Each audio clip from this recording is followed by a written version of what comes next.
oibus Apollo. Apollo musacetes Deus musicorum. Precas nostras exaudi.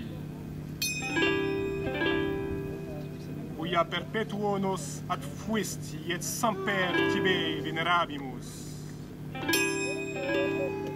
Iteram te sacra facimus, te quia volens accipere rogamus. Ergo te Apollo oramus. Illustres nos et opulentes. Nostra protegas organa. Divinaque concipes nos afflatu.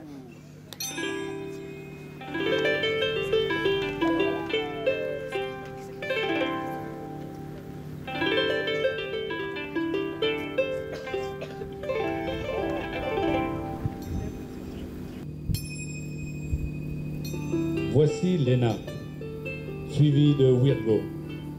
Léna, qui virevolte, est une vieille courtisane ayant beaucoup usé de ses charmes auprès de riches citoyens. Le jaune safran de son voile ou de son vêtement est la couleur qui identifie les courtisanes. Les personnages féminins ont toujours le visage blanchi. Virgo, timidement en retrait, est une jeune fille qui ne sait pas encore séduire. Abandonnée à la décence, elle a été recueillie par Léna, qui la destine elle aussi à devenir courtisane. Mais ne l'est pas encore, car elle n'en porte pas les attributs. Ce jeune homme est adolescens. Il a moins de 30 ans, fils d'un puissant citoyen romain. Un peu lâche et pleurnichard. Son masque exprime le désespoir d'un amoureux transi, qui se languit de celle qui occupe ses pensées. Les paumes des mains tournées vers le sol et la tête baissée expriment la tristesse. Ça fait partie du code de la chironomie, le jeu des mains. Ce sautillant personnage est Servus, l'esclave de la famille, courant et sautant des barrières imaginaires à la recherche de son maître en feignant de ne pas le voir, alors que celui-ci est devant lui. C'est un classique de son entrée en scène. Sa chevelure rouge et sa tunique courte et sombre l'identifient à coup sûr. Il est intelligent, rusé, peu respectueux, mais toujours loyal à ses maîtres. C'est souvent lui qui tire les ficelles de l'intrigue. Cet homme âgé, au masque sévère, à la barbe grise et chauve, est Sénèque. Riche citoyen romain, père du jeune homme. Il est le maître de la maison, des esclaves, de l'argent et des femmes. Il a souvent une bourse ou un bâton en main. Sa démarche lente indique un personnage puissant et respectable qui incarne la morale et la sérénité. Ce geste de la main, un peu en forme de pistolet, indique le passage du monologue au dialogue, lorsque deux personnages masculins se croisent sur scène. Encore une des gestuelles typiques de la chironomie, le jeu des mains.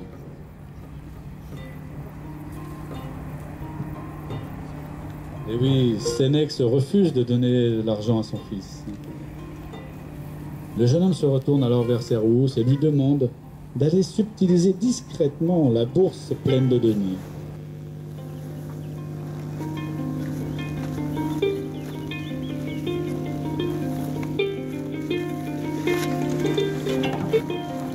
Sénèque, qui n'est pas dupe, esquive toutes les tentatives de Servus.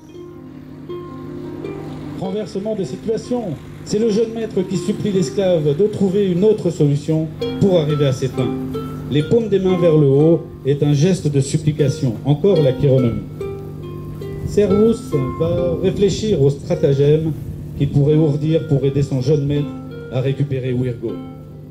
Voyez cette attitude, il se frappe la poitrine. On dirait qu'il veut en faire jaillir son cœur. Il se tourne, se penche à gauche, sa main gauche sur sa cuisse gauche.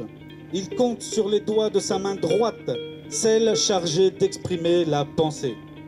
Puis il frappe sa cuisse droite, il cherche.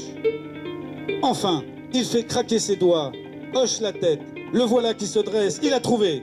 Le corps se détend en position ouverte, menton levé, bras détachés du corps, genoux en dehors. Cela participe de l'orchestique, le jeu du corps. Rappelez-vous, il se souvient du point faible de Léna, son attirance quasi frénétique pour le vin et autres boissons capiteuses.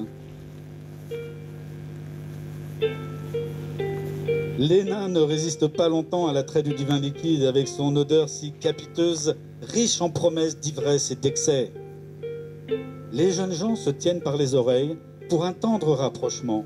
Le dialogue amoureux est ici représenté par ce geste appelé « embrasser la marmite ».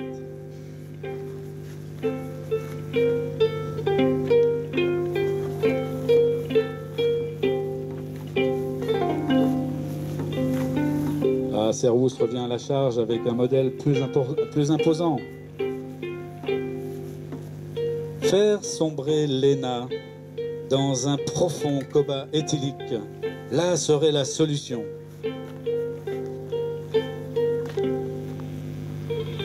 Ils embrassent à nouveau la marmite.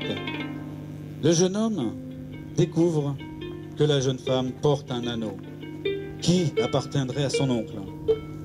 Elle est donc de naissance libre, retrouvera son statut et pourra donc légalement devenir son épouse, avec la bénédiction de Sénex, qui lui aussi a reconnu l'anneau. Comme souvent dans les comédies, la scène se termine toujours par un banquet où tous se réjouissent et dansent.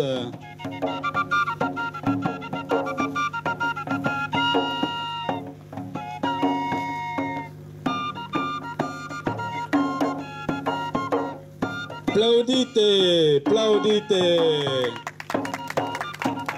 plaudite.